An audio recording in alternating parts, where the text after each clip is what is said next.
Alrighty, guys, how's it going? This is Justin. Welcome to Baseball and Whatever. We have made it to episode 3. That is a milestone for us, but I guess every episode will be a milestone. Thanks again. If this is your first time listening, thank you for checking us out. We are primarily a baseball and whatever podcast, I guess, hence the name. If you don't like baseball, that's totally cool. I'll put in the show notes when you can skip to our second topic of the day.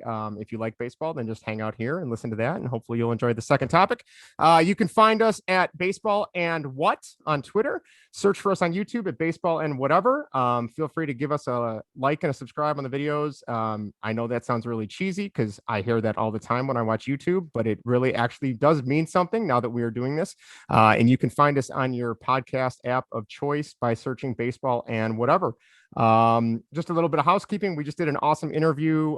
Props to Greg. We interviewed Joe Darlington. He's the author of Being James Bond. He was awesome. So if you have any interest in James Bond, the movies, the video games, primarily GoldenEye, please check that out. It was a lot of fun. But today we are here to talk about baseball, namely the Cubs and how much they are sucking right now. The Sox and their manager and his inconsistencies is what I would say, putting it nicely. And then lastly, our whatever category will be our top 5 superheroes. So we'll see how similar we are.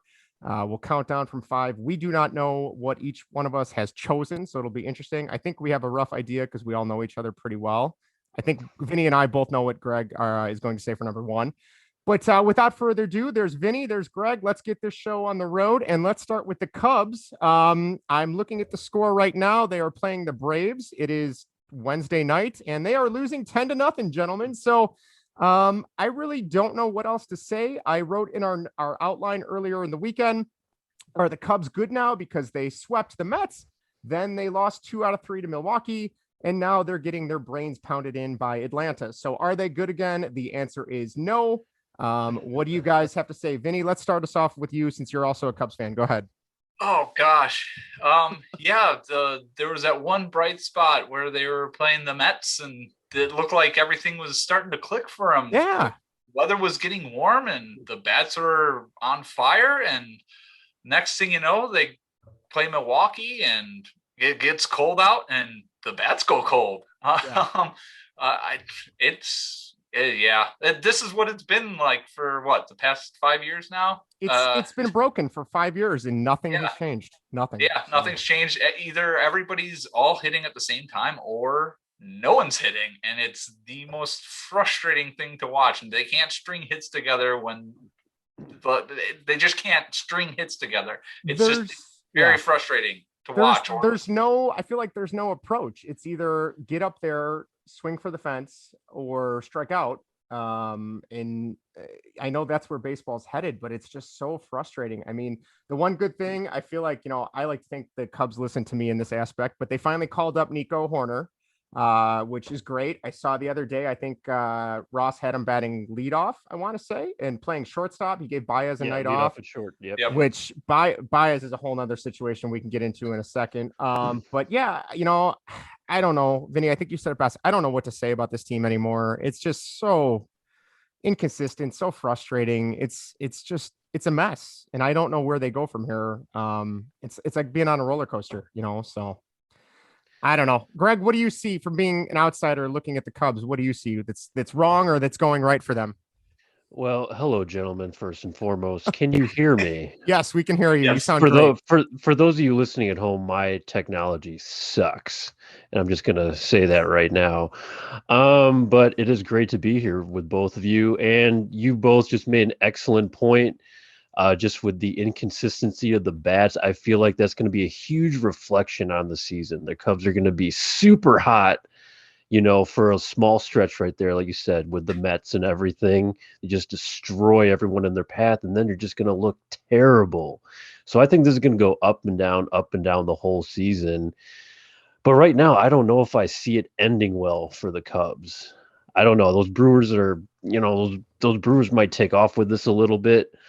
And that run manufacturing that the Cubs haven't been able to do, they're still not being able to do, because the way they're winning is they're just pounding the baseball. home runs, 20 runs, 16 runs, and that doesn't carry very far. So that's what I'm seeing with the Cubs right now. What do you think? I feel like they managed to get a couple blowout wins, and it's that tell all. It's like save some of those runs for the other games, because I mean they can't hit tonight. Yeah. You can't get one run across the plate. I mean, I know hitting in the major leagues is difficult, but the other thing, not to pile on, a couple positives I saw is I know Alzolay had a start against Milwaukee the other night. They lost, but I think he pitched 4 2/3. He had 7 strikeouts, so like that was something to build off of. I know he just you sure that wasn't Dylan Cease? Sounds like Dylan Cease to me. No comment on that one. So that was pretty. I mean, that's something to build off of, because I think he just got called back up from the taxi squad. Or I guess that's more of a hockey thing, but the offsite training facility, or whatever you want to call it. Arrieta looked good in his loss. That seems to be the trend, is all these starting pitchers look good in their losses. He had a rough start. I saw the first inning. He kind of got hammered, and then he buckled down, fought through it, and looked really good, but they lost. And then Zach Davies the other night, woof. Oh man. That was and he was one. I was in my head, I was thinking, okay, if they have a good season, they'll keep him around. If they have a bad season, but he pitches well, I could see them trading him, kind of like what they did and this is kind of a callback, like what they did with Scott Feldman back in like 2013, 2014, maybe. Hey, when they got Jake Arrieta. There you go. Right. So good things happen. Trade of the century right there. But nobody's going to want Zach Davies. He can't find the plate. He can't keep the ball in the stadium. So I don't know. I'm looking for positives, but even the positives have caveats where it's like, oh, they looked good, but so. So was Davies so he came over in the Yu Darvish trade. Yep. Yes. And so, we all kind of speculated at first that this might be, a potential trade piece, like you said, for the Cubs, to get something in return, obviously. But, I mean, how was his start before that? I mean, he had he's had a couple rough ones. He had one. Okay, maybe it's just one. His first start was good. So, yeah, it looks really everything good. Everything else since then has been rough. Okay, that's okay. So I'm probably just remembering the first start then. Yeah, that's what I like to remember too. Yeah, I mean that obviously if he comes around, puts a decent, some quality starts together. Obviously you want to see that because I think I definitely got the feeling is like this is a guy they can flip, to get I don't know to get what, but I think that's kind of what the plan seemed to be for him, because is he in, I don't even know, is he in a contract year or anything like that? I don't know what his situation is.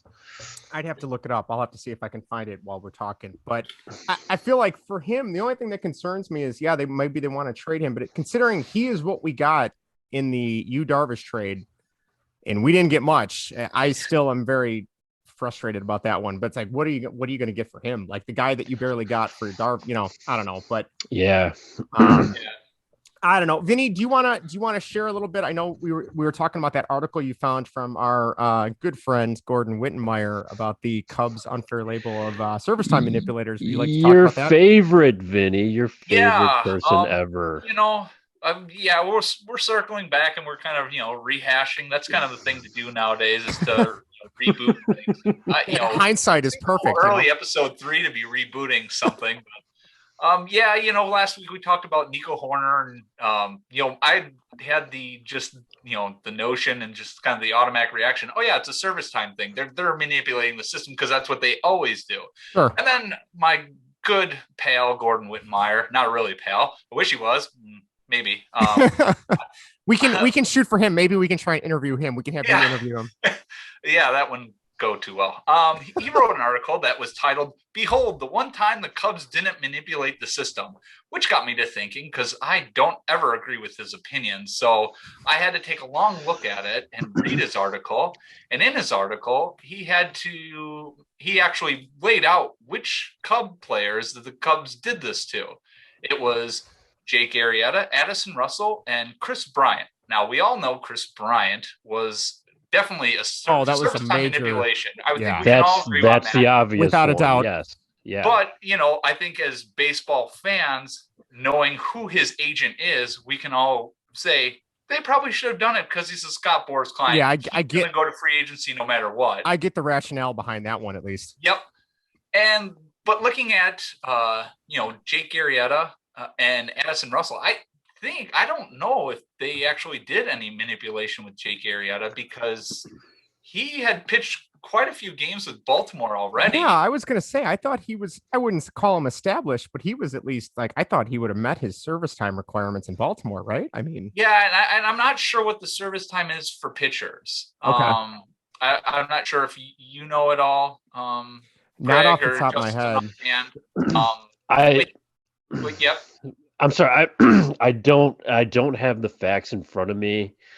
I did look at your article or Gordon's article you sent me, Vinny, and there, I don't remember the facts. I wish I had in front of me, but there was some sort of requirement or stipulation in there that would in fact have manipulated his service time. But I wish I had it in front of me. But the I mean, if you look at what it had to entail, I mean, I think Arrieta put together enough starts to quantify, I think, either 2 or 3 full seasons seasons in Baltimore. Yeah, he had over 300 innings pitched with Baltimore. Yes. So I think what it would have taken to manipulate that time was, I mean, it had to be a real long shot. And I don't know if that action was actually taken because he was with the club in 2014, if I'm not mistaken. Yes, and the trade was in 2013. So and he also pitched in 2013 with he also pitched in 2013. Okay. So I'm not really aware of all the facts behind it, but I'm not seeing where the service time was manipulated, I guess. I'm not really understanding it.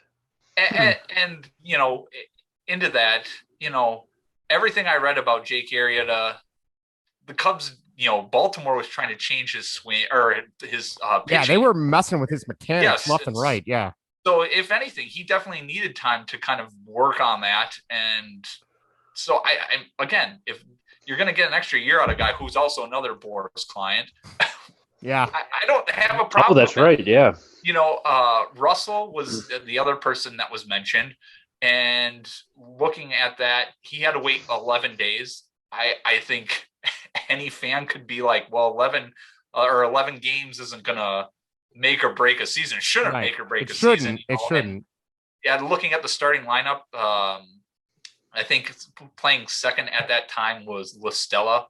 Oh, God. So I think you could get away with them. And looking at how that ended up, I mean, Russell's not even in Major League Baseball. I was going to say, he's in the California Penal League now, isn't he? Or not yet. Or the Mexican, and he's in the Mexican Independent League, right? Or Mexican League? Yeah, I thought he was. Yep. I think he's teammates with like Bartolo Colon or something. I think you're right.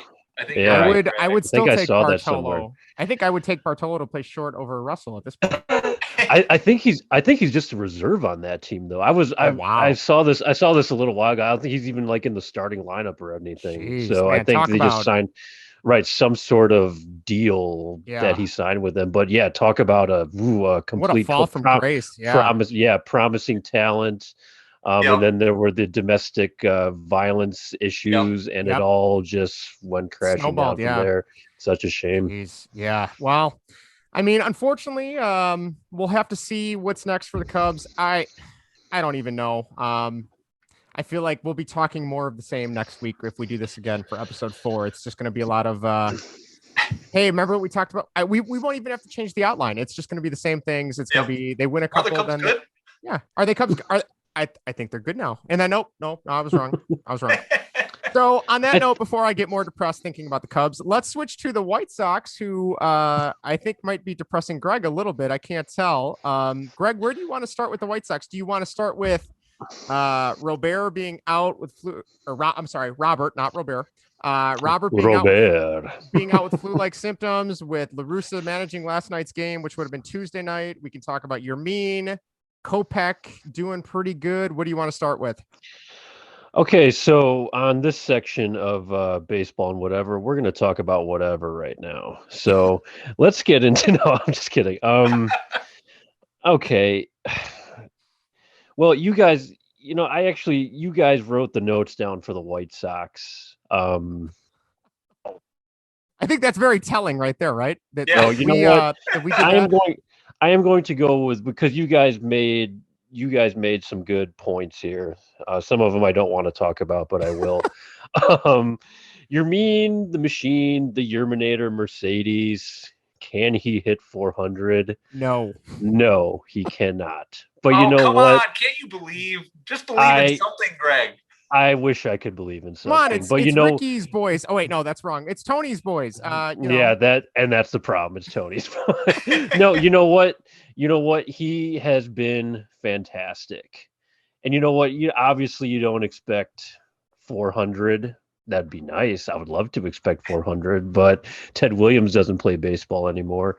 So what I love about him though, and I think I said it before, the way he looks at those breaking balls that come into the zone, even those, those backdoor, juicers that come in. He is looking at those all the way, and he's doing it better than Moncada. He's doing it better than Robert right now. I mean, that's a guy who's been hitting, seen a lot of pitches, especially in the every level of the minor leagues for a very long time. And these at bats look fantastic, and that looks promising. That's what makes me think that this, will carry on for the season in some sort of capacity. Sure. Where he can be a reliable bat. Yeah. To the point where Eloy could have been with the power. I mean, he's shown power, so maybe. I'm not saying it will be, but it's definitely. I will say it's definitely been a nice, replacement, level hitter for missing Eloy. So the Sox were very fortunate in that, right? Whoop. There you go. Uh-oh. You're good. We lost you for a second. Computers, it's on fire. Hold on. Oh no. Okay. So yeah, that is definitely one bright spot, and I'm a huge fan of this guy. I love watching him. I love watching him play. So yeah, I'm just gonna ride this. I'm just gonna ride this as long as it will go, and I'm just wishing this carries throughout the season. So we'll see where that. It's a nice not like human interest piece, right? Like the guy's toiled away in the minors. People said he wouldn't change his approach. He was kind of hard-headed a little bit when it came to getting coached, but he's turned it around. He's made it, and he's being successful. So you gotta root for a guy like that. We love a story like that. Yeah, yeah. Definitely take it any day, whether he's on the Sox Cub. I mean, I'm just so happy he's on the White Sox. That's my team. But just a guy like that in general. I wouldn't mind if he could come and be the Cubs hitting coach. Maybe he could teach them, how to hit a breaking ball. But that's just me. So early. Zach Davies? Yeah, we'll give you Zach Davies. He's due for a good start, Greg. You might want him. Or we could trade you guys Craig Kimbrell. You guys could probably use a lockdown closer. There you go. Does he eat sausage sandwiches or whatever that thing is you sent me?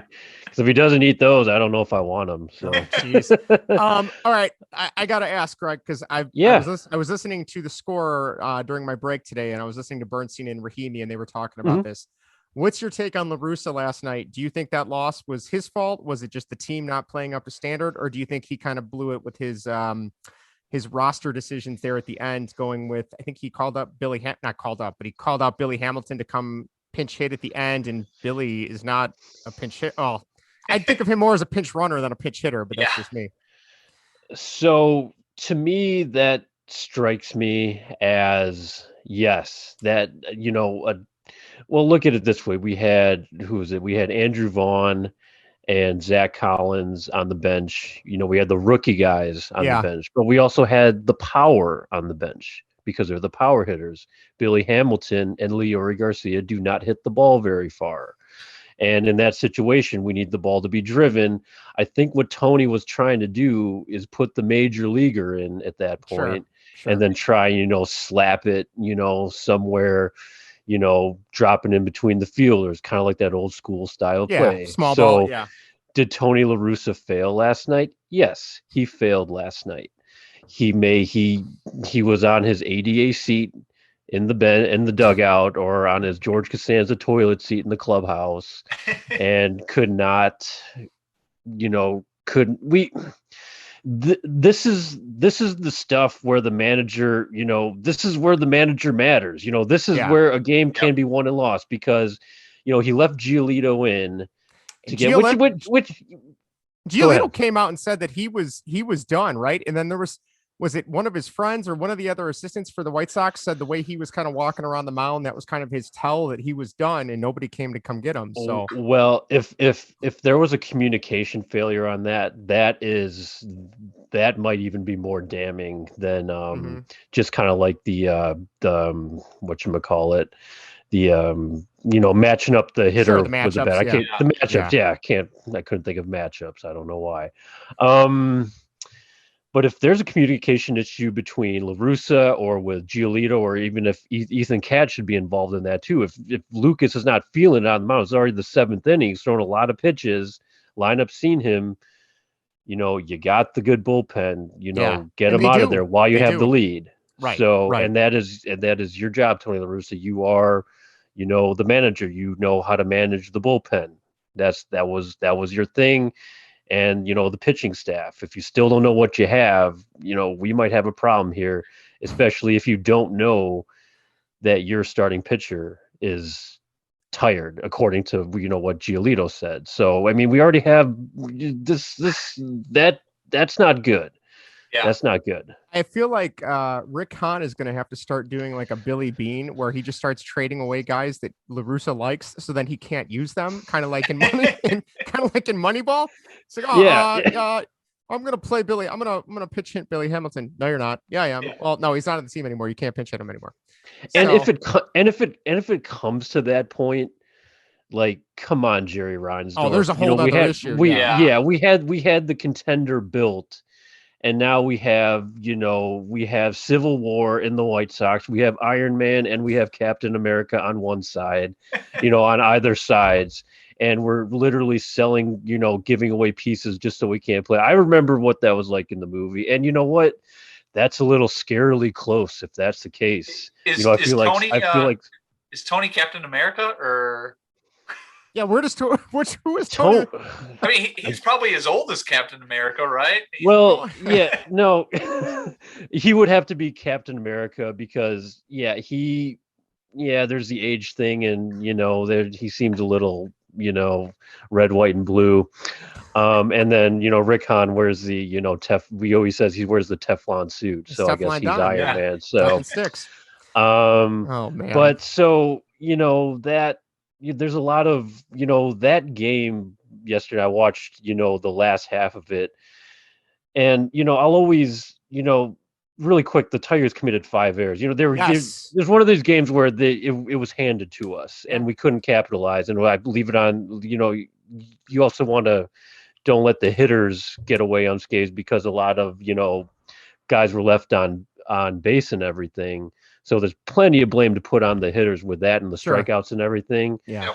But I feel like that game, probably their worst loss of the season, just in terms of how they lost and Tony's mismanagement, because he hasn't been great overall. And I think I said that on a previous podcast. But I think some of the decisions yesterday, I don't know what to make of it, but some of it's a little alarming. So you guys were listening to the score. Well, I don't listen to the score anymore. What were they saying something similar on there? I don't know where they're at. I mean, I only get a chance to listen to Bernstein and Rahimi, and then a little bit of Lawrence Holmes. That's usually when my plan period is for work. I mean, it was just kind of like, if Giolito was tired, someone broke down in communication. And I know the one thing they talked about was no one told La Russa that Giolito had said, yeah, I was tired. And then he walked into the press conference after the game and he's like, oh, well,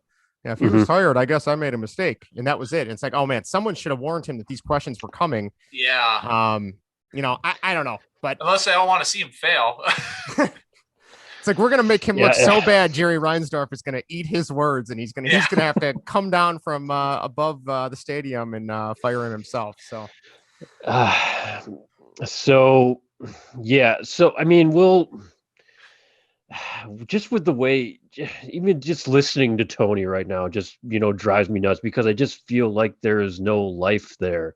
Like there's Tony, and then there's the guys right now. Well, half of it is left him So already, I would imagine. So I mean, I'm kind of, I mean, what I want to see right now is just, you know, obviously winning games, but I just need to see those better. I need Yasmani Grandal to come around too, because yes, we're missing. He is the highest paid highest player paid on the White Sox White in Sox. history, right? Yep. Yes, and he is not doing jack, and No. he's being a butcher behind, or he has been a butcher behind the plate right there with all the catcher's interference and everything. So Yeah. he is Right. kind of bringing us down, and we need that guy to, because he's one of those catchers that can hit the ball very well. And he's worked out his defense and everything. He's handling the pitching staff. He doesn't have James McCann anymore to That's a big one. kind of handle this pitching staff and really work with them, because we have a young backup catcher, or two young backup catchers technically, in Yermin and Zach. So I feel like we need some life out of Yasmani right now, to at least get this lineup consistent, get that power back, get those runners in scoring position. We got to get some of these guys across. So was that a mistake not bringing McCann back? Well, even at his price tag. That's the answer. Question. You know the answer I'm gonna say. Yes. Yes. We're losing Greg again. Yeah. No. He's so upset about the situation. He is smashing his. If you're not watching the video, Yasmani's cutting me off here. He's cutting your feed. Am I back? Yeah, we can hear you now. You're good. Okay. So yes, I do want James McCann on this team. I do not want James McCann on the Mets. I'm not even sure if I want Yasmani on this team, and I'm not sure if I ever did. I think, man, if you ask me, I know this might be unpopular with the Sox fans because so many of them are listening right now. I would have rather had McCann than Yasmani Grandal. Ooh, that's like a White Sox confession, hot take right there, Greg. Yeah. And I was feeling that way last year the same way. Ooh. So I was never a big fan of Grandal's. No, I never understood that. I never. I mean, he bounced he was with the LA, and he had a horrible playoffs where he got benched, and then he went to Milwaukee. Mm-hmm. Yeah, and he was okay there, but he didn't. Again, I don't know. I thought there was a lot of hype around him. Not worth the amount of money they gave him. That's for sure. Yeah, but it may have seen he did have some a decent offense with Milwaukee. To me, I will never underestimate or take for granted the relationship between a pitching staff and a catcher. Sure. Or a catching staff, especially what James McCann did for the White Sox and Lucas Giolito and everything. Because huge. I think when Don Cooper, the White Sox former pitching coach, was let go, that took a lot of Sox fans by surprise because he's been with the team 20, 21 years. And I think a lot of info came out on, how much, you can say, he worked with guys, Chris Sale, Esteban Loaiza, all these guys that he kind of helped, bring along in their careers. But I think there was a lot of stuff that came out about how he wasn't getting through to a lot of the guys. And I think one of them was Lucas Giolito, is why, Giolito ended up going back to Ethan Katz, who was his old high school pitching coach, who's now the White Sox pitching coach. Right. But I don't think, he was clicking with Cooper. And I know a big part of that, Giolito coming around, was Ethan Katz, but I also think working with McCann on the team, helped them bring along, helped them call that game, set up hitters, game plan real well. That's the big one. Yeah. And I think losing that is, I think losing McCann in that aspect is a huge loss for the White Sox, and I miss him terribly. Well, to kind of come full circle and to end with the White Sox on a positive, at least you have Kopech is looking great. They're stretching him out a little bit. I think he Yes. pitched 4 innings. He had 10 strikeouts. I can't remember which one. I think Vinnie, did you put that in the outline? That Yep. Okay. So, I mean, that's awesome. I could totally see him moving to the starting rotation at some point this season. If it's good for the team, I think that would be a successful thing. So at least you got that to look forward to, Greg. Yes, and that is fantastic. I love Michael Kopech. The 10 strikeout performance was fantastic. Let's not move him to the starting rotation yet. Okay. We got to make sure that arm is, locked and loaded Stretched out, to prepare for the postseason. Cross our fingers that they're in a position there. But I like the role he's in now. Because before, he was kind of like the guy that when he first got called up, you needed a support system for him. Because you were limiting the innings. Now, if you look at it, he is the White Sox support in the pitching staff. He is their insurance. He's, the long guy, you could argue the opener for the short start, even, using him, kind of relieving the 7th, 8th inning guys a little bit with that electric stuff, especially since Crochet's velocity's dipped a little bit. So the way they're using him right now, I'm perfectly fine with. I'm perfectly fine also with Dylan Cease staying in the rotation for now. Let's just keep getting him those starts. And we'll see if he hits the rotation down the line. Definitely a possibility. So awesome. All right. Well, we will transition. We'll do a little around the horn. We'll go to around the Major League Baseball league right now. We'll see what's going on. So a couple things before. I know Vinnie had some really good stuff in here. So a couple things, just quick hits. I saw there's a Braves infielder. His name is Sean Casmar Jr., I believe is his name. I just thought this was a cool story. He pitched. He was an infielder for the Padres. I think he played 1 or 2 games, maybe 1 game in 2008 with San Diego. And then he got sent back down and was in the minors for the last 12 years. So he just got called up this week. Again, is he going to stick around? Who knows? But because I think he's 35, 34, 36, something like that now. So it's just a cool story. I thought that was pretty neat. Other thing I saw was I loved the Tatis and Bauer. I called it shenanigans where earlier in spring training, Bauer was doing that, dumbass thing where he was trying to pitch with his eye closed to make it tougher on himself. And I was like, come on, dude. And then Tatis hits a home run. And as he's running around the bases, he's running like this. And Bauer said he loved it. And then he threw in a dig. He's like, well, maybe he was looking at the signs. And it's like, just take it on the chin, dude. All right. Yeah. Bauer does a bunch of dumb, goofy stuff. This was something fun. Tatis has a little bit of a personality, and I say embrace it because there's so many, people in baseball that don't want anything. They just want you to, put the bat down and jog around the bases, and that's it. And I don't know. I kind of it's kind of cool to see some of that, especially when you have pitchers who, they get psyched up when they strike somebody out. So I don't know. I thought that was neat. Any comments, concerns on that one? Yeah, I mean, I think it's great. It's great that Bauer initially said he was okay with it, but by adding that comment that, but he was stealing the signs, does that really mean he's okay with it? I don't think so. I think deep down he didn't like it. Right, exactly. But as long as he's not throwing at anybody and he accepts it that way, I think that's perfectly fine, and I think that's what should happen in baseball. Some guy wants to bat flip and run around and pump his fist. Who cares? I just hit a home run. I think of growing up watching the Mariners, and I was a big Ken Griffey Jr. fan. He made it look like he was having so much fun at bats when he would do his bats, when he would hit home runs, when he would make a great catch in center field. It's like you need that, make it exciting for young people that are excited and want to see people have a little bit of personality. So, all right, let's go to the 2 big ones. I think Vinny, you put these in here. The first one, Madison Bumgarner throws a 7-inning no-hitter, but I think the league told him they weren't going to count it as a no-hitter. Does that sound right? Yeah, the league rules state that it has to be 9 innings. Even though the league also said they were mandating 7-inning doubleheaders. So I don't know. Vinny, what's your take on that? Do you think it's legit? Do you think it's a joke? What do you think? Well, the MLB is kind of a joke. Yes, well, yeah, that's a whole other issue. They instituted the 7-inning doubleheader last year. Yeah, and they didn't ever think that maybe someone would throw a no-hitter in 7 innings because it's a lot of guys go into the ninth inning with a no-hitter. Yeah, Can you imagine if it was a perfect game? Oh, there'd be an Yeah. uproar. Yeah. Greg, what do you think?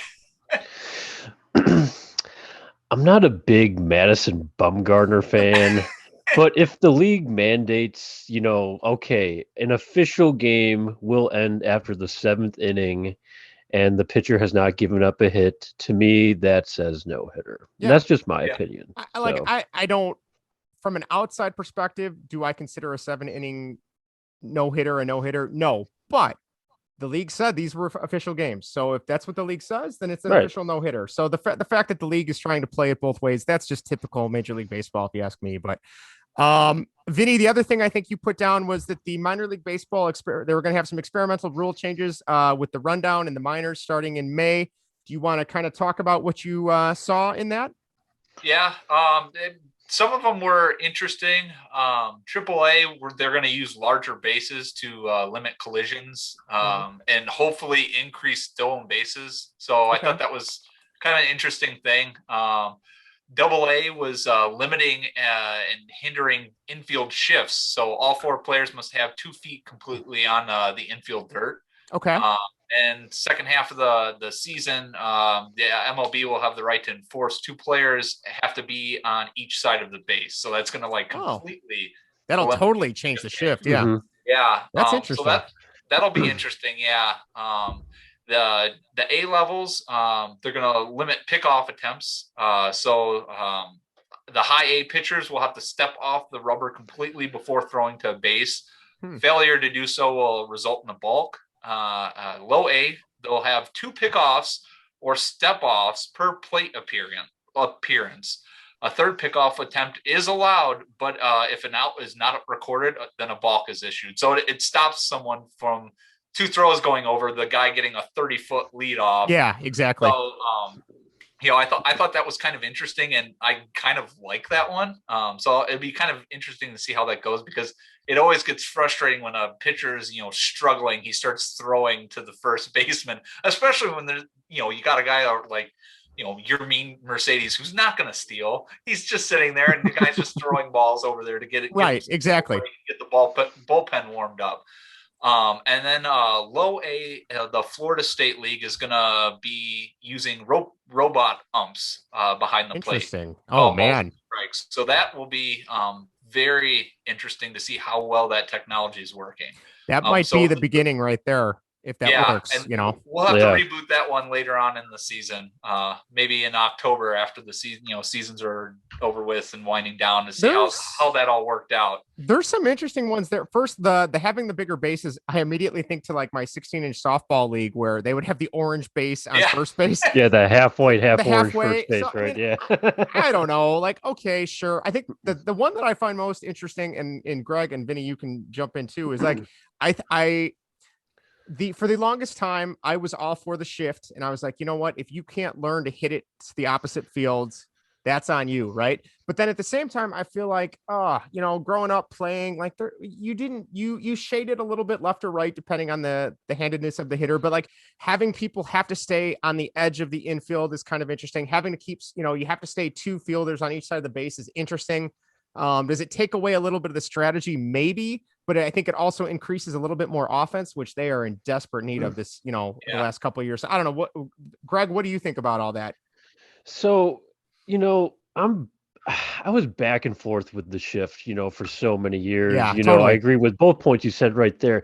But I mean, you've got to think the shift is a response to what the sabermetricians are telling hitters. That's true. If you think about it. So, I mean, yes, I think many hitters who are, have the shift against them are able to, put it, against the shift. Maybe if they're shifting far right, they may be able to, slap it to the left side or something. Right.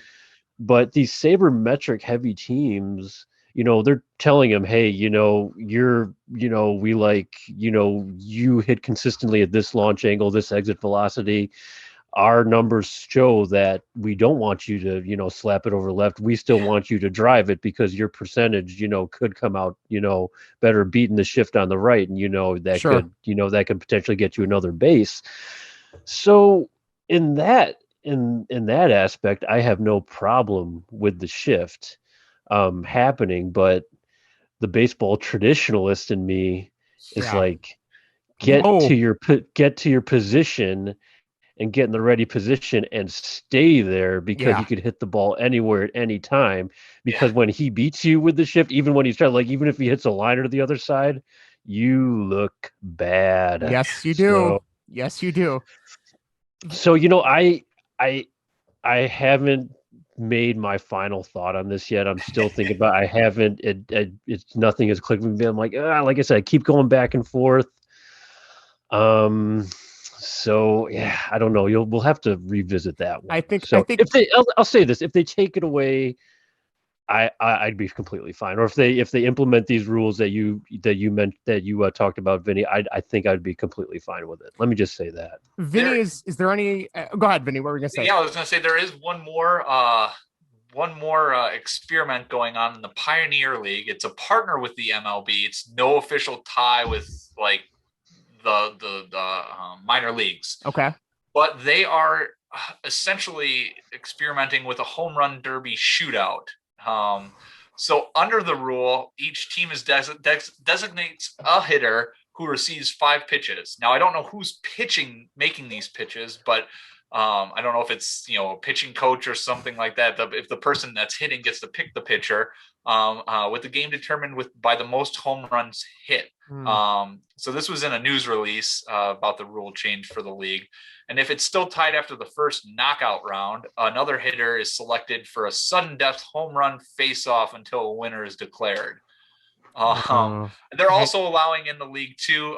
They're allowing batters to plea with the umps on check swings. I didn't realize that only the defense catchers and pitchers can plea with the umps. I didn't realize that, but interesting. Yeah, the shootout sounds really stupid. Okay, so yeah. As a hockey guy, Justin, how do you feel about that? Okay, so as a hockey fan, and I'm probably, dare I say, on a baseball podcast, I'm probably a bigger hockey fan than I am a baseball fan. But I know, gasp, right? The shootout in hockey is god awful. I hate it. I want it to go away so badly. Really, I hate didn't know that. Absolutely Really? hate it. Oh yeah. To me, hockey is a team sport, and it should be decided as a team, not by a shootout. Now, I know, like, when they do the 3-on-3 or the 4-on-4 for overtime, that is great. Like, if you extended that like another 10 minutes, I'd be totally on board with that. I totally get why they do the shootout in hockey, because people got tired of, a 20-minute overtime, and then it was just a tie, and then you went home and it was like, oh, I saw a tie and I spent $150 on tickets. I get that, right? So to see that in baseball, like, baseball to me that's a team sport too. Like, the fielding, it takes more than one person to be able to field if it's a play, to short and then throwing it to first and being able to catch it. So to just say, okay, we're just going to have the assistant pitching coach throw batting practice and you're just going to launch them. No, like, and again, if they try it and people like it, who the hell am I? Yeah. And Vinny, I don't know, Vinny, you might have a different look at this because you grew up playing soccer, and I know, don't they go to penalty kicks after so much overtime, right? Yep. Yeah, and like the knockout stages of the tournament, they do that. I still don't. It's I don't like it. No. You like, even for hockey and soccer, you do, you have the penalty shot for soccer, right. That's essentially part of the shootout. And even for hockey, right, you have the same type of shootout if there's a penalty, right? Mm-hmm. Not that big into hockey, so I don't know. I understand what constitutes allowing that to happen. But so those are aspects that are part of the game. Home run derby is not a part of the ball game. It's a TV ratings for ESPN. That's all it is. Yeah, for Chris Berman to Chris Berman and say back a bunch of times. I feel like they literally have to unfreeze him once a year so that he can do his and then he goes back into cryogenics after cryogenically frozen. Yes. Time to thaw out Berman. So, I don't know. Like, so is there any that you like though, Vinny? Any of these rules that you would be in favor of? The pickoff attempts, I like that. The bigger bags, if it's going to increase stealing, stealing's always fun. I love that. Yeah, it's always fun to watch that. The shift. I don't know. We'll see how that goes. I'm up in the air on that. I don't have a, either way, doesn't matter to me on that one. So yeah, I'm really more interested. It'll be interesting to see how they come back with everything. Robot umps, I'm super pumped for. I really hope that technology works out because I would love to get away from pitch framing. I'm tired of pitch framing. That stat and being good at fooling an ump, it just drives me absolutely bonkers because if it's a strike, it should be a strike. Shouldn't be able to fool an ump into a strike. That just drives me absolutely nuts. I feel like if tennis can do, I can't remember the name of the special technology tennis uses, but they can do it where they can tell when the ball is on the line and it's like instantaneous for the court judges. Why can't they implement that in baseball in terms of where it is in terms of on the plate? And then, obviously the different heights of the different batters and the strike zone changing would be a little bit difficult, but I mean, there's so much technology out there. There's a way right now. Oh God, don't even get me started on that. But, well, hopefully I think this will be some stuff we'll have to revisit, throughout the season. We'll have to see. I'm sure there'll be some press releases or some news clippings that come out saying how this is going in these minor leagues. But just real quick around the league, I was curious. I have not checked out the standings much besides the Central in the NL, but Boston's in the lead right now in the AL East. They're 16-9. They have a 3-game lead over Tampa. This one blew my mind. Kansas City is 2 games ahead of the Sox. I was shocked. They were 14-8. I did not realize Kansas City was going to be a year where they were supposed to be good, or they're surprising everyone. Oakland, 15-10. I always think it's cool when Oakland and the A's do well. Seattle's in second place in the West, 13-11. So that's great to see. As long as Houston is not anywhere near the top, I'll be happy with that. The NL East looks like a joke right now. They're all 500 or below. The NL Central, apparently Milwaukee has decided this week they want to win the division because they've taken a little bit of a lead. And then lastly, the West, you got the Dodgers and Giants. Apparently the Giants are good this year. And then you got the Diamondbacks and San Diego hovering around 500. So any teams in particular, before we move on to the whatever section, any teams in particular that have stood out to you guys this season? Actually, really quick, guys, if I could go back to Sean Casmar Jr. Yes, yeah, go ahead. When you're going through his story, a Cubs player popped into my mind that kind of had the trajectory of career minor leaguer and then a final debut in the big leagues with the Cubs. Does any player come to mind? Because I had a name, and I don't know if you'll remember this. This was when was this? This might have been early Theo Epstein years, possibly. If I say the name, you might remember it, you might not. But a name popped in my head. The only one I can think of is Rich Hill, but he didn't come back with the Cubs. He came out. He resurfaced, I think, with Boston. I think it was. Yeah, that was definitely a resurgence, and then he won. He was with the Dodgers. Do you remember the name Bobby Scales? Oh yeah. Yeah. Bobby Scales, was he the one that was like a part-time substitute teacher in the off season? Yes. A long-time minor leaguer and finally made his debut with the Cubs. I forget which year, but I know he was in the minors for a long time. And they made a big thing about it. I think I don't know if he played that, but I remember he hit a little bit, I think, with the Cubs. It wasn't bad. So that's a name that kind of popped in my head. I just want to see if you guys That's pretty cool. Gosh, Bobby Scales, that's a name I have not heard. Hey, maybe we could interview him. Anybody know Bobby Scales' agent? We could talk to him. I thought he taught at your school, Justin. Oh, I'm gonna have to pull some strings. I'll see what I can do. All right. Well, on that note, let's shift gears. If you are here for the whatever portion, I will put in the timestamp in the description on the podcast and on YouTube that we are starting this now. We are going to talk about our top 5 favorite superheroes. This could be due to movies, if it's Marvel or DC. This could be if you're a comic book fan. This could be if you're a fan of the video games. This could be a fan if you were you had the action figure when you were a kid, which some of mine are because I had the action figure as a kid. So, Vinnie, let's start with you. And I figure what we'll do is if Vinnie says one that's his number 5 and it's on our list as well, we'll just use that time to kind of talk about it all at once. And then, we can just say, oh, that was my number 2 or 3 or whatever. So Vinnie, start us off our whatever section of our top 5 superheroes. What do you got for us, Vinnie? Number 5, Gambit. Oh, good choice. He Right? he was my honorable mention. I literally had him on my list and he got bumped because of someone else. So what about Gambit now? Is it the cartoon from when we were kids, or what about him did you like? I think the video games. Oh yeah, yeah. The X-Men video games. Always liked his character. I just thought he was kind of a cool character. The thievery, the Throwing the cards, yep, the cards, the kinetic energy and everything like that. I always thought he was kind of a cool character. Unfortunately, he doesn't have his own movie yet. No. And I think he made an appearance in the Wolverine, the bad one, with the bad. The X-Men Origins. The one we don't talk about, or the that one. Wolverine Origins. Yeah, Wolverine Origins. Yeah, that was the name of it, right? That was the one where Ryan Reynolds technically was his Deadpool, first appearance as Wade Wilson Deadpool. Yeah, I call. I loved Gambit in the cartoon. Was it the Fox animated series? He had like the French Creole accents. Yep.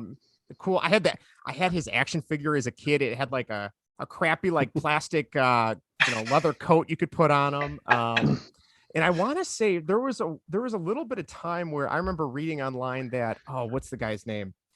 Who's the actor that did Magic Mike in 21 Jump Street? Channing Tatum. Channing Tatum was rumored to be Gambit. I'm like, okay, I don't know if I see it, but I'll give it a shot. But yeah, that's a great pick, Vinny. Great pick. Thanks. Greg, who's your top 5, man? Number 5. Man, I feel like mine are just so generic and so like, oh yeah, anyone could have picked that, dude. But you know what? Number 5 for me. It's your list. Number 5 is Captain freaking America, dude. Oh, Captain America, and I've chose him because I wasn't big on the comics as Captain America, but the Marvel universe kind of brought him, to life for me. And my favorite Marvel movie to date is Captain America: The Winter Soldier, not Falcon Winter Soldier, that thing, but the one with Chris Evans and Falcon and Bucky. That was a good movie. It was. And that is my favorite Marvel movie, and I think what they did with the character in the in Captain America: The First Avenger and how they got that all started, I think was just fantastic. And then seeing all that kind of made me look back and explore the history of him a little bit. So and then obviously my little recency bias with Falcon and the Winter Soldier and everything. I haven't watched. I am just so maybe if it is recency thing, I am just in love with it right now. So yeah, 5 Captain America for me. Awesome. I know I'm picking these answers, but you know what? That's my list. Hey, it's your list. It's your list. It's your list. Send me your hate mail. Solid pick. That's a solid pick. Send me your hate mail at baseball and whatever. Hey, you know what? That's a good point. If you think we're completely wrong, email us and tell us why we're wrong. Yes. Or why we are right. I will gladly read an email while I'm right. All right, my number 5. This is one I love these movies. I had his action figure as a kid before he got super popular. I'm going to go number 5, Deadpool. I love those first 2 movies. I can honestly admit it is one of the first comic book movies I've been able to get my wife, who is Vinny's sister, to actually go to the movies with me to watch, and she absolutely loves Deadpool. I'm a huge Ryan Reynolds fan. I know he rubs some people the wrong way with his acting style. But I love the breaking the fourth wall. I know when I was a kid, I think I read a few of the comics before that whole thing was more of a popular thing with him breaking the fourth wall. I want to say he was a part of like the X-Force. He was like an X-Men action figure that I had. Mm-hmm. So, yeah, just a cool character. I like what Ryan Reynolds has done with it. I'm very optimistic for the third one, whenever that comes out. It sounds like Disney's going to kind of let them do their thing. Hopefully, we'll see. I mean, again, it's not a superhero movie for kids. That's for sure. I know when we went to see it, we sat down and a baby started crying and I'm like, oh, this is not good. So, bringing their baby to Deadpool. I know. It's like, I get it. Parents. So that's my number 5. Vinny, let's go to your number 4. Go ahead. I'll just say real quickly, Deadpool is my number 3. So Okay, good. All right. Oh, Awesome. nice. Awesome. Yep. All right. But coming in at number 4 is Wolverine. Oh, good choice. Good choice. Yeah. What my about Wolverine? My number two, Vinny. That was my Number number two? 3. No. My number 3. So we can have our big discussion now. This will be good. Let's do it. Yeah, I really, again, kind of going back to the video games, Wolverine and those, he was always a fun character to play. You know, the rejuvenation is always key because you can never find health, especially in those older video games. Oh, yeah. But, you know, also the X-Men movies, it was a Hugh Jackman, right? Yep. Hugh Jackman. Yep. He was phenomenal as Wolverine, I thought. It'll be interesting to see what they end up doing moving forward, who's going to end up playing Wolverine. I've seen a lot of different people mentioned, kind of like the whole Bond thing. You don't know who they're going to end up picking. Where are they going to go with it? Yeah. How they move forward with that. But I did like all the X-Men movies that he was in. Even X-Men Origins, Deadpool is such a bad character in that, but I still like the Wolverine kind of side of it. Yeah. He really made that character his own. Like I remember seeing the first X-Men movie with him in it. I'm like, oh, I think I was maybe a sophomore in high school, and I was like, oh, this is so cool. This is exactly who Wolverine is. And then I remember seeing what's the one? Is it Days of Future Past where he goes where they go back in time? Yes. He did such a good job in that movie. Like that's probably my favorite movie with the X-Men. And I like how they kind of tried to bring in both storylines with like the new cast and the old cast. And 100%. I agree with you. That is my favorite X-Men movie. And he was just fantastic in that one and all of it. Yeah. Right there.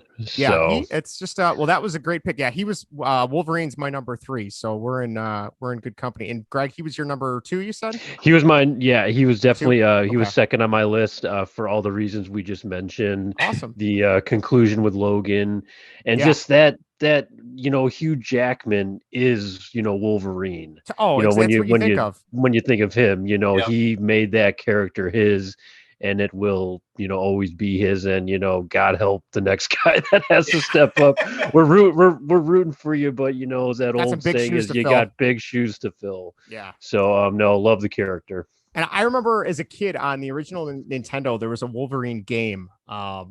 And it was old school because I think he had like the orange and yellow costume instead of blue and yellow. Yeah. Oh, was that hard? And being like 5 years old trying to play that, not happening. So, Greg, go ahead. What's your number 4? My number 4 is, hold on. Wait, I gotta make sure I didn't get it mixed up here. Okay. Sorry, I know that we can build some suspense. This is a great podcast listening right here. My number 4 is Spider-Man. Oh, that was my number 2. That was my number 2. Spider-Man for me, it really started for me with the animated series. You guys remember that as a kid? That was good. And actually, funny enough, the thing that really channeled me to Spider-Man was the all the great variety of villains that were part of the Spider-Man universe. That's what really kind of got my attention, because there's the Green Goblin, Doc Ock, some of my favorites, and I'm just like, I really appreciate Spider-Man as a whole, and I love that animated series. And when the Tobey Maguire movie came out, I think that was 2004 or whatever, man, I love that. Oh yeah, I love that trilogy all the way through, and especially you liked it all the way through, even 3. Yeah, okay. So I can't get on board with that one, Greg. I will take back 3. Okay. I will take back 3. Yeah, I do not like 3. Yes. Quantum of Solace. So that might be fighting words, Vinny. Quantum of Solace is amazing. Oh, I love that movie. I've always loved it. No one else loves it but me. So I like it. And that's why I like it. No, okay. I'm glad you said Spider-Man 3. Maybe there wasn't something I liked about that movie. I thought there was. No, that one. You know what ruined that movie for me was Eric from That 70s Show playing Venom. That stunk, man. And then his whole emo thing. Okay, that's coming back to me. Yeah, the dance scene where he's got like the black suit on. That whole scene. That was awful. Yeah, what are they doing? You guys are right about that for sure. I loved Alfred Molina playing Doc Ock. Yes. And Yeah. and the whole story with Spider-Man, and with Harry and everything. I thought that was fantastic. I didn't mind the Andrew Garfield No, version good. either. I liked him. Yeah, I like the first one. right. I didn't see the second one. Was it Sandman and Electro and Jamie Foxx, right? Yeah. I didn't see that one. Yes, that was Electro, and I felt there was something else. They did like another kind of Green Goblin, like they made him an actual creature though. Am I wrong on that? No, it You was guys a remember Green that? Goblin. It was Okay, it was a Green Goblin. his friend. It was Harry. It was Harry Osborn Yeah. version of Green Goblin. Or Hobgoblin, or I can't remember what. Yeah. It wasn't the Hobgoblin. I'm pretty sure it was the Goblin? Green Goblin Okay. because Harry Osborn was the second Green Goblin. Okay, that's what I'm And thinking of. Okay. and that one was okay. It wasn't as good as the first one. The Amazing Spider-Man, the first one I really liked. The second that one one was too. just okay. The Rhino, that's the other version. Oh. The other guy I was thinking of with Paul Giamatti playing him. Do you remember that Yeah. from the second one? Yeah. I was like, Yep, I do. that was a little, for me. And then obviously the Tom Holland MCU version. He's great. I think He's it's great. I think it's great. Perfect. Yeah, I'm really enjoying those movies. I feel like there's not. So Spider-Man was my number 2. I feel like there's not too many swings and misses for Spider-Man. Like the Tobey Maguire movies, the first one was decent. The second one with Doc Ock, I loved. That was one of my favorites. The third one, not so much. But the Garfield ones, first one was good. Second one, The new ones with the MCU have been great. I loved the one with Michael Keaton is probably my favorite. I love Michael Keaton in general, and making Michael Keaton the bad guy. Yeah. Like that was awesome. That was awesome. And Far From Home agree. was good too. I'll be curious to see where they go with the next one. There's a lot of rumors like supposedly Molina signed on to reprise his role as Doc Ock in this new one. And they're trying to like have like a timeline or like multiple universes, because I heard Tobey Maguire might be back and Garfield might be back. So I'm totally on board with that. That'd be really cool. That would be cool. Yeah. Really quick note on what you said there about Alfred Molina returning. They're actually the de-aging. Yeah, they're going to de-age him. Oh, but you went out again, Greg. They're gonna use that de-aging technology that they used, I think, with the Irishman, right? Isn't that what they're planning on using? Yes, but hopefully they do it better. So, the eyes is where it kind of got messed up for me. Yeah. Well, the MCU did it really well with like Kurt Russell and Samuel L. Jackson and Guardians and Captain Marvel. So I got faith they'll do it justice. They got Disney money they can put behind it this time, so I think they'll be in good shape. But the other thing for me with Spider-Man is the video games are always so good too. Like I still remember I rented it a ton. It was like the first Spider-Man game on PlayStation 1. And it was the first time like you could swing around the skyscrapers and just like, go after missions and stuff. And then they made like the Spider-Man video games based on the movies, and those were really good. And then the new one for PS4, I guess it's not new. It came out a couple of years ago. That was awesome. I've heard Miles Morales is a great Spider-Man game. I have not played that one yet either, but Spider-Man's awesome. Vinny, any last comments about Spider-Man before we move on? No? All right. My number 4 is Cyclops from the X-Men. Ooh, good one. He was one of my favorites growing up. I loved his special power, having the visor, and if he got angry and took off his sunglasses, he would be shooting red beams at everybody. I loved him in the cartoon because he was kind of like the serious one, didn't take any crap from anybody. I know they featured him a couple times in the movies, but it was the guy that played with James. I can't think of his last name now. He was actually Cyclops. I don't think he ever had any lines though. James. Are you talking about from the movies? Yeah, from the movies. Yeah. Or are you talking about James Marsden? That's it. James Marsden. Yeah. Okay. So I mean, the movies he wasn't really in, but the cartoon as a kid was awesome. I still remember the old X-Men arcade game. I don't know if you guys ever played that. It was gigantic. It was like 6 people all the way around. And that was the character. It was at our old roller rink before they knocked it down. And after you would do your skate, you'd go play, pop a couple quarters in that. And Cyclops was awesome because you could just do the special and shoot the beam and take everybody out. So right. Well, I think we forget too is that Cyclops was actually kind of like the leader of the X-Men of the core group, wasn't it? I think that kind of got lost in the movies, getting back to James Marsden too, because they're trying to promote Hugh Jackman. Yeah. So I felt that didn't quite do him justice. Yeah. Well, and I think too, like just that dynamic growing up watching the movies, and well, not so much the movies, but the cartoon, like that dynamic between Wolverine and Cyclops, and they're always arguing and fighting was just, I loved that. I thought that was pretty funny. So that was my number 4. Vinny, you want to go to number 3? 3 was Deadpool for me. 3 was Should I Deadpool. jump to number 2? We'll go to Greg's 3 and then we'll All come right. around. Greg, what's your number 3? Do your 2, Vinny, because I just Okay. want to see if it's the same one. All right, go with your, go with your 2. I'm gonna guess that this is gonna be Greg's number 1, but it is Batman. That's my number 1. That's your number 1. It's my number 2. All right, so what about Batman, Vinny? Batman for me. What about Batman? For me, it was the Michael Keaton movies. Absolutely Yes. loved those growing up. I mean, those were great movies. I love the Batmobile in those. Way better than Christian Bale's Batmobile. Yeah. Absolutely hated that one. But yeah, I mean, just growing up on those 2 movies, even being a kid and liking the the animated series? No, Batman Forever. And oh yeah. I was young enough to be all dazzled by the special effects and everything in those movies. Although looking back on them, they're more comedic than serious. But yeah, you didn't like Arnold Schwarzenegger as Mr. Freeze telling everybody to I cool did off? when I was little. I thought it was cool, the Terminator as Mr. Freeze. But yeah, looking back on it now, it's just like, no, that's ridiculous. Yeah. So, Greg, you want to talk about Batman since we're hitting Batman here already? Batman was my number 2. Oh, whoa! All right, go ahead. What do you want to tell us about Batman? You guys are gonna cringe at my number 1, but oh man, Batman for me.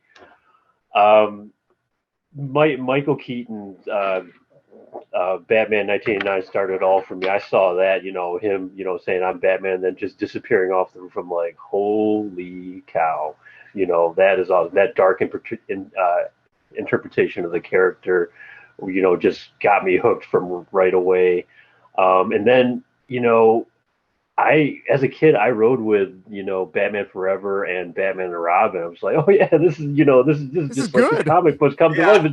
It's Jim Carrey, with Arnold Schwarzenegger. I'm like, all right, everyone, chill. And then and then after that ended, before the Nolan series rebooted, I still had a slight appreciation for those movies until I saw Batman Begins. I'm like, okay, now I see it kind of getting back to the roots here and everything. So, but as far as Batman goes, I had plenty. There used to be a comic book store by me growing up, and I did have plenty of Batman comics, which I absolutely loved, and the movies obviously. And Batman is just, it's following me. It's still following me right now. I love it to this day. I was a Ben Affleck apologist even for a little bit right there. I'm excited for the Robert Pattinson the Batman. Ever since that trailer came out, I'm like, okay, I saw the trailer. I'm like, okay, that you can do something with that. I've watched that trailer way too many times in the last couple months. So I mean, I'm sure Nirvana kind of helps. Like, ooh, the Nirvana, Batman and Nirvana. It's such a good tone. Yeah, it's such a good tone right there. So yeah, Batman is, I mean, comic book wise, comic book character, comic book movie character, just, I just love him. So I can only pretty much echo everything you said, Vinny and Greg. So Batman, I remember growing up having Nintendo. I had the original Batman NES game, which was hard as hell. It seems to be a growing trend with old NES games, but I remember playing that with my mom every day after school or even before I was in school. It's probably like in preschool playing that. And I can hear that theme song from the first level because I don't think I ever got past the first level. It was just playing the first level over and over again. And I'm instantly brought back. My parents still tell me to this day, Batman was my first word because I was all in on Batman. I had the action figures. Yeah, I know. It's like instead of hearing mom or dad, it's Batman. The video games are great. The new ones are the Arkham games are amazing. Michael Keaton, like you said, 1989 is probably my favorite, followed by Batman Returns. I just love how goofy Batman Returns is. Love the Bale movies. I remember I was so upset. The girl I was dating at the time, when I took her to go see Batman Begins, and she hated it. She thought it was so dumb, and she got so mad that she made us leave the theater in the middle of the movie. She's like, "This is dumb. We're leaving." And I'm like, "But Batman, Batman, you know? And she's like, no, we're leaving. This is so dumb. So we literally got up and left. And it wasn't until like much later that I finally got to see the end of Batman Begins. Oh, I was so upset. Yeah, that true story. And then I remember seeing Dark Knight. Like I anytime Dark Knight's on, I could just sit and watch the entire thing. I just love that movie. In Batman, oh god, Dark Knight Rises, it's okay. It's still better than some of the other Schumacher movies. I'll give it that. You know, Bane, I could take or leave. I would say it's the weakest of the Nolan trilogy. Yes, I would agree with that. Still like the movie, but I feel like Dark Knight and Batman Begins are much stronger. I did love Joseph Gordon-Levitt in that. I thought that was awesome the way they set him up as Robin. Spoiler if anyone hasn't seen it yet, but it's a shame. It's a shame that that's never going to come to fruition. But so yeah, that's mine. I think Greg, who was your number 3? Did we do your 3? Before I get to my third, I just want to say I think like what I said with Spider-Man. I think Batman also had that great variety of villains. That just made the character just made Batman himself much more. That goes such a long way. It does. It does. And maybe we'll get into some villain rankings here down the road. But I like that. I think we can go into some real detailed stuff with that. Okay, my number 3 might be more controversial than my number 1. Oh man! If you say James Bond, so help me God. Yeah. My number 3 is Green Lantern. Wow. That is I did not I've known you for what, half a decade? No, longer than that, but I would never have known you were a Green Lantern fan. Yeah. See, the universe does not want people to be Green Lantern fans. He's cutting out again. No. You sound much better now. Do I sound much better? Cutting out there again. Yeah, cut him off. Okay, so when we think Green Lantern nowadays, where do we go to? Ryan Reynolds, yeah. You know, Deadpool shoots him through the head back in time he admits because of that movie was so bad. Horrible movie, yeah. The story of, like I said before, really quick, I said I had the Batman comics, growing up, I had that comic book store by me. I also had quite a few Green Lantern comics, and some of them, were also handed down for me from my older cousins. So I kind of got into, the Hal Jordan, John Stewart storylines from early on. And then really when they announced Green Lantern coming out in 2011, Ryan Reynolds coming out, I'm like, wow, I was super excited for that movie. And, just the character, just seeing, Green Lantern, on the big screen, I just thought, okay, this, Martin Campbell was directing it too. He also, directed, GoldenEye, which we just talked about. So I'm like, okay, he's good at bringing a movie character and a franchise to life, so this actually might work. And, the movie, it turned out to be kind of a bust, but to tell you the truth, I don't hate it as much as most people. Okay. I don't hate as much as most people. It was poorly written, it was poorly executed, but I think they had some good ideas in place. And then when I was watching, the Snyder cut, and I noticed the Green Lantern character in the beginning, I'm like, you know what? As much as I rag on Snyder in the DC universe right now, is like maybe, if they continue, because I read that he originally cut out a character that was supposed to be in the movie. He cut out, was it John? It was supposed to be a John. What's his name for Green Lantern? It was supposed to be him. John Stewart, right? Stewart, Am I getting that? Yes. Yeah, and it was supposed to be a John Stewart version of Green Lantern. They cast the actor, didn't make the cut. Yeah. But I would like to see, I would like to see his version of that, and maybe a tie-in with the Justice League, because I actually think, that character, that core is actually kind of fascinating. And I know, like I said, right. Like I said, the Ryan Reynolds movie, I'll admit it wasn't great, but I feel like it kind of had some ideas in place that could have worked and might work, down the line. So I don't know. We'll see. But, Green Lantern, pretty big pretty big fan of that character. Awesome. So Interesting. All right. Well, so that I think that puts us at 3. My 3 was Wolverine. Vinny, your 3 was Batman, correct? No, it was Deadpool. Deadpool. Okay. And then we go back to Greg. Greg, your number 2 was Batman. My number 2 was Spider-Man, which we've already talked about. Vinny, who was your number 2? It was Batman. No, it was Batman. It was Batman. All right. So Vinny, who was your number 1? Coming in at number 1, Iron Man. Wow. Yeah. All right. So what about Iron Man is putting it at the top of the list there for you? Gosh, where to start? I mean, well, I could start with the MCU movies. Robert Downey Jr. was absolutely perfect. He was awesome. Iron Man. Yeah. Absolutely perfect.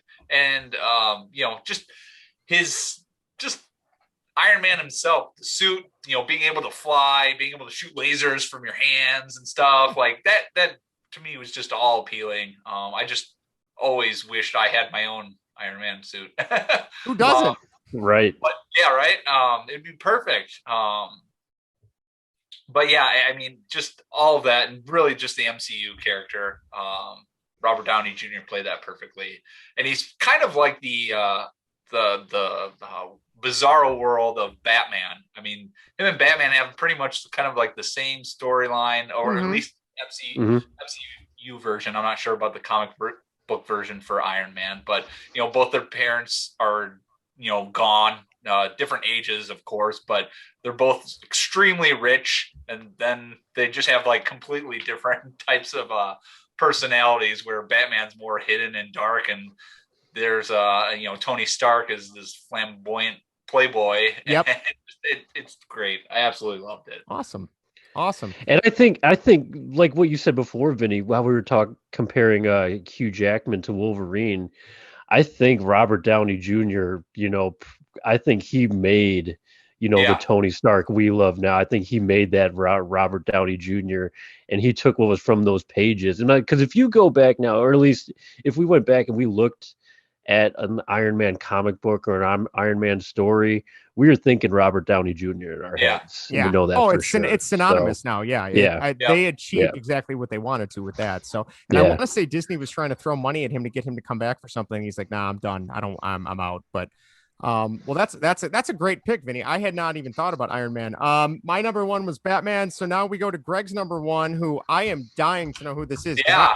I thought it was Batman. I mean, I'm shocked. So, Greg, regale us with your number 1.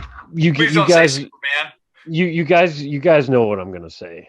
It's a terrible answer, but I think you know what's coming here. And you know what? Even if it's not considered a superhero, oh no, I don't really care, because we need to get Joe Darlington on the Zoom call again. I think so, because he would actually disagree, because this person I'm about to mention is not technically a superhero, but this person I'm about to mention was a character in books. He was a character in comic books. He originated from a comic book.